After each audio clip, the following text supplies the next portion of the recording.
Hey, my name is Frank Wasco, and I'd like to welcome you to the Lancaster County Youth Conservation School muzzle loader safety demonstration. Today I have with me my flintlock rifle. It's called a flintlock because it's made up of three components. It has a lock, it has a stock, and it has a barrel. And it's called a muzzle loader because, unlike a cartridge fired rifle of modern times, the powder and the patch and the ball is all loaded from the muzzle. This is a black powder firearm. The black powder burns at a different rate and is made of a different composition than smokeless powder. And when we load this rifle, we load the powder in the barrel, then we put the patched round ball down the barrel, and then we load powder in the pan, which is right here in the lock. There's a pan here. And it's called a pan because it has a little hollow shape to it. But I'm getting ahead of myself. There's the powder that goes down the bore is coarse and granular, and it's called 2F powder. On the can it'll say 2FG, and that's for the bore, and you can see that it's much more granular. The powder that goes in the pan is fine powder. It's 4FG, and I labeled it here pan. Most people just say 4F. They don't go FF. That's kind of like stupid. But you can see the difference. This is almost like dust, and this is like sand. So there is a difference in the powder, and you wouldn't want to put the fine powder, the fine pan powder in the bore, because it will burn at a higher temperature and increase the pressure. It's also different kinds of bullets, or ball as it's called. The traditional shooter will use a patched round ball. The patch goes around the ball like this, and then it is seated down the bore like that. It's a patched round ball. Okay. Then the next development in projectiles was the maxi ball, or the mini ball, and it is more shaped like a bullet than a round ball, and it has rings on it, and grease is put in the rings to serve the same purpose as the patch did when loading the rifle. And today's bullets, you can shoot what's called a sabotted bullet. Basically, it is a plastic sabot, and the sabot has a cup on the bottom, and the cup forms the gas seal against the rifling, and then the plastic sabot grips the bullet, and so that as it all goes down the barrel, it flies out, and the plastic sabot drops away, and the bullet is what goes down range. When we load the pan, I have a lanyard on this. It hangs around my neck also, and when I want to fill the pan on my rifle to get ready to shoot, I can press that, and it discharges a small amount of pan powder for me to load the rifle. It makes life very easy. It's made, all these tools here are pretty much made of brass. Black powder, a spark could set it off. So all these tools are made of brass. Brass does not spark like steel. When we carry the main charge, the bore powder, we use a flask. You never ever pour from the powder horn. Never pour from the powder horn or the flask directly into the barrel. Black powder is explosive, and if you have this much black powder in a container, it will take your hand off if there's a hot spark in the barrel and it decides to go all by itself. So what we do is we use a powder measure that measures a small amount of powder required for each shot, and this is adjustable. Right now it's set for 50 grains of powder. There are little steps here, and there's a spring detent, and we can set it for charges of 50 to 60, 70, 80, 90 grains of powder, whatever we need. And then it collapses for easy use. And again, it's brass and the tip is beveled to make it pour right into the muzzle nice and cleanly. We want to make sure we get all the powder in there. We don't want to spill it. Okay. Next, how do we carry this stuff around? There's a lot of tools here and a lot of equipment. In the old days, the marksman or the hunter or the soldier would carry a bag like this. It's a leather bag, and mine has two pockets, one in the front, one in the back. It's called a possibles bag. It's called a possibles bag because you put everything in here possible that you would need to maintain and shoot your rifle. Everything, all this equipment would go into the bag. The patches, the round balls, the ball starter, everything. Many times in the old movies, you would see the soldiers would walk around with a piece of cloth in their mouth. And that cloth was the patching material that they would use to patch the round ball when they seated the ball down the barrel. I have and use pre-cut patches, and they're yellow because I've already lubricated them with the grease. They're ready to go.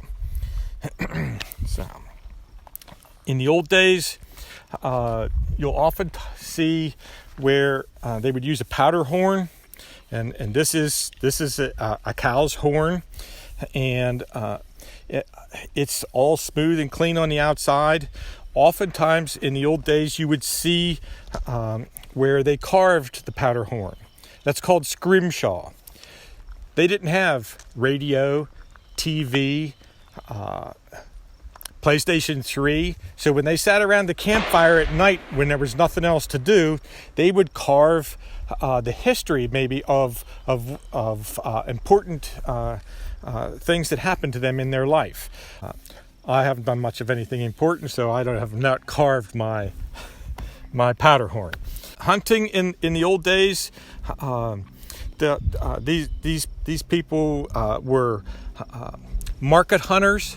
They did not hunt for sport. They were either market hunters or subsistence hunters. A subsistence hunter, if you had a cabin in the woods and you were a settler and trying to scratch out a living, you would go out and you would shoot a deer, and that's what you ate for the next month or so. A market hunter would go out and shoot 4 or 5 deer, and then they would take them to town and sell the meat to restaurants. And when you went to the restaurant and ordered a steak, you might get an elk steak or deer steak or whatever.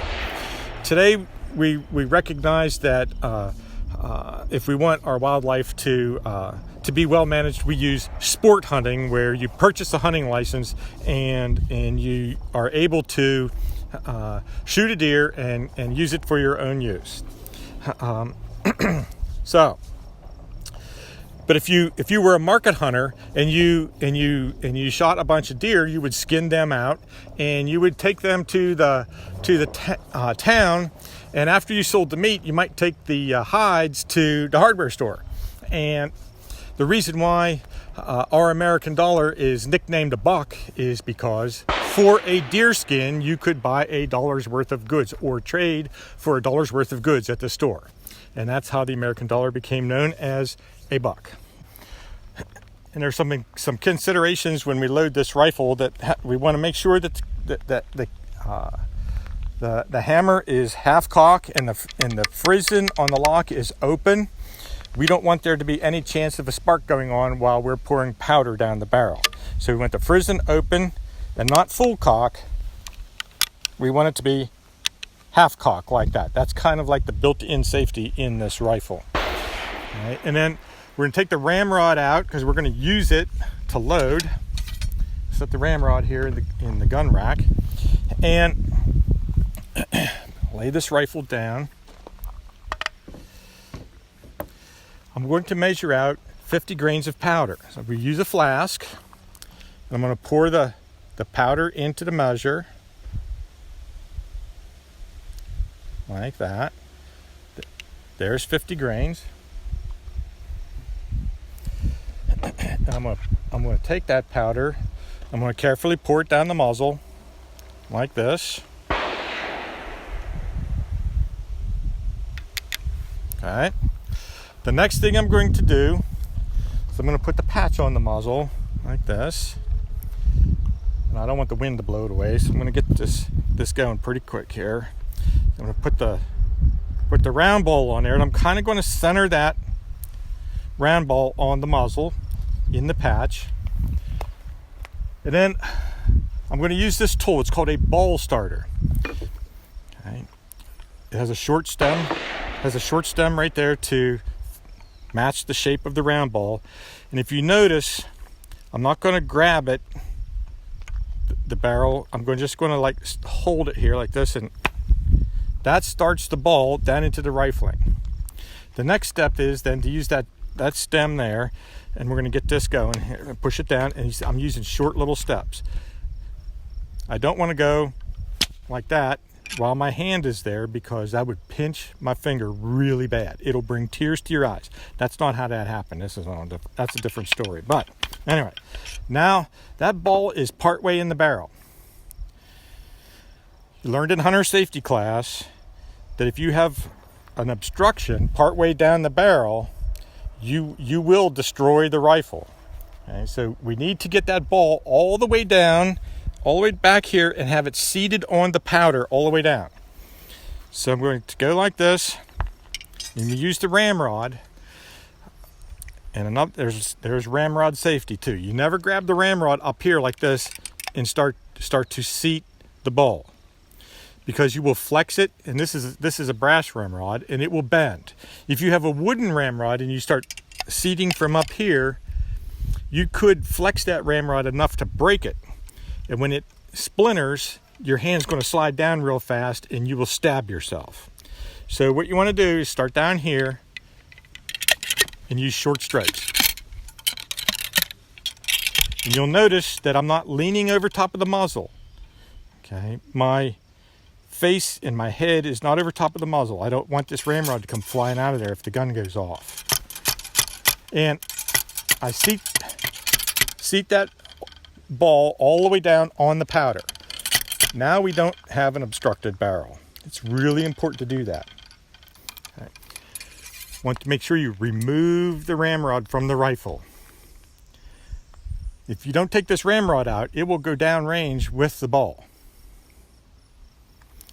And if you think about it, this doesn't make a very good arrow. There's no broadhead on there, and there's no fletches on there. It's not going to fly very nice.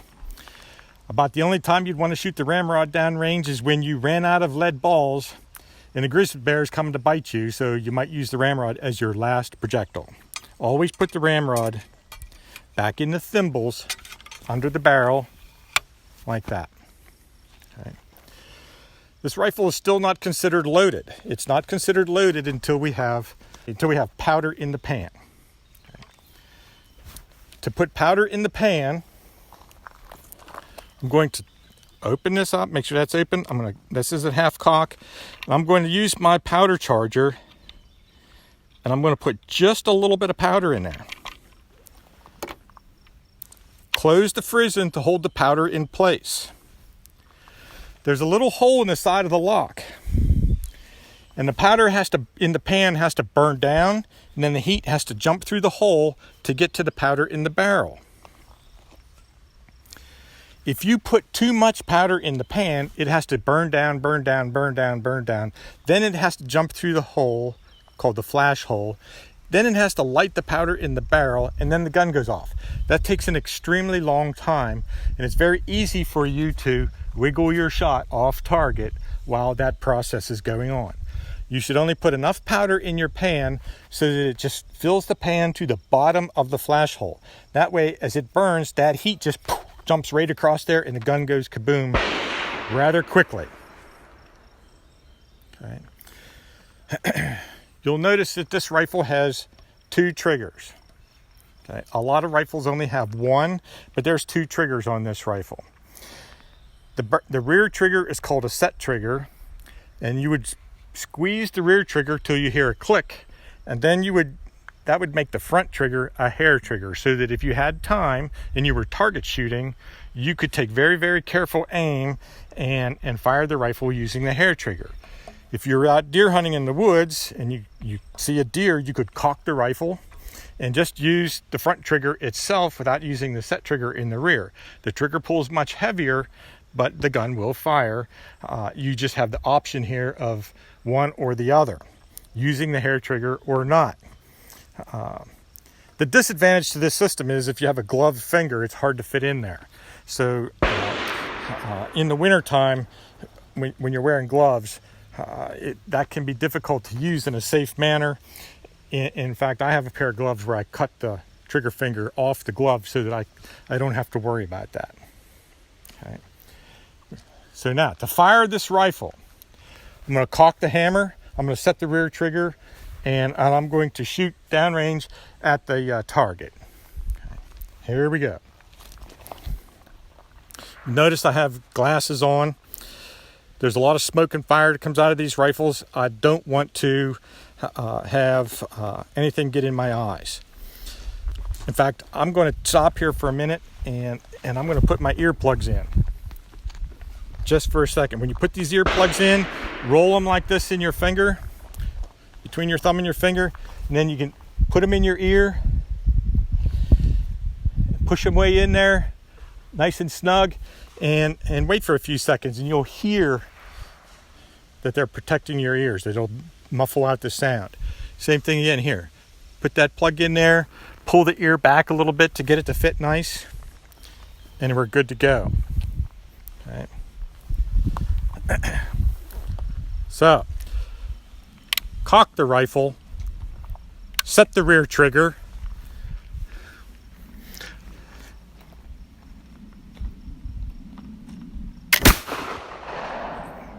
like that. Wait for the smoke to clear. Oftentimes you'll see hunters in the woods after they shoot, they look like they go down like this and they look underneath the cloud of smoke to make sure that they either hit the deer or the deer ran away. But that's the process for firing a flintlock muzzleloader. And now that we've done that, I told you we had to put the rifle on half cock to load it. There's an old saying that says, don't go off half cocked. In other words, don't walk away mad and do something impulsive. Either go away full cocked, ready for the fight, or walk away and calmly and safely with the hammer and the firearm not loaded. So that's where the old saying, don't go off half cocked, comes from. And also, a lot of times when you're hunting, there is bad weather. So this item here is called a calf's knee. It's made of wool, and when they made these out of wool, they left the lanolin or the oils from the wool's fleece on the wool, so it was very greasy. And it's called a calf's knee because of the shape. It's like the hock in the back leg of a calf. And you could put this over the rifle like this, and then wrap it around, and it will keep the rain off of your lock, so that the rifle will fire when it's time for you to use it. Keep your powder dry. In other words, be prepared. Okay. So there's a lot of old sayings that we use in our language today that came from the muzzleloader shooting era. When we fire this rifle, the black powder produces a lot of smoke and a lot of unburnt powder. It produces a lot of corrosive compounds, sulfur oxides, and that has to be cleaned from the rifle before you put it away. I have to clean this rifle when I get home. If I wait till tomorrow, it will be rusty. Because it will be rusty everywhere the smoke was and the burning powder was. There are some tools that we use that attach to the ramrod for cleaning. The most important one, it screws on the end here, and this is called a jag. And a cleaning jag has ribs on it, and it matches the inside of the barrel, and you put a cloth patch over the top, and you would use soapy water to clean this rifle. So you would put soap and water on that patch, and you can run it back and forth down the barrel and clean it. Sometimes a patch may slide off of there and it gets stuck in the barrel. Another tool that we have to take care of that is called a worm. And this worm has wires on it, and those wires have sharp points on the ends, and you slide that down the barrel and it will grab the patch, snag it, and then you can remove it from the barrel. Sometimes in the heat of the moment, you can accidentally seat a patch and ball down the barrel, and then you go, oh my, I forgot to put the powder in. And this is called a ball puller, and it screws on the end of the ramrod like this, and it has a wood screw on the other end of it. And since the lead ball is really soft, you can screw the wood screw into the lead ball right in there like this, and then you can pull the ball out of the barrel. When you're out hunting, sometimes you might have to do maintenance on your rifle. One of the most common things is inside the lock where the flash hole is. The flash powder might get caked in there, and this is called a pick, and we can pick that hole clean so that the fire from the pan jumps in there and makes the rifle go off. We want to make sure that flash hole stays nice and clean. There's an Allen wrench on here for making adjustments, and there's also a little brush here that I can use to brush out the old dirty powder or contaminated wet powder if it's raining, and put new clean powder in the pan. So this is a handy little gizmo here, and you can clip it to your belt so that it stays handy. And that concludes my muzzleloader shooting demonstration. Thank you very much.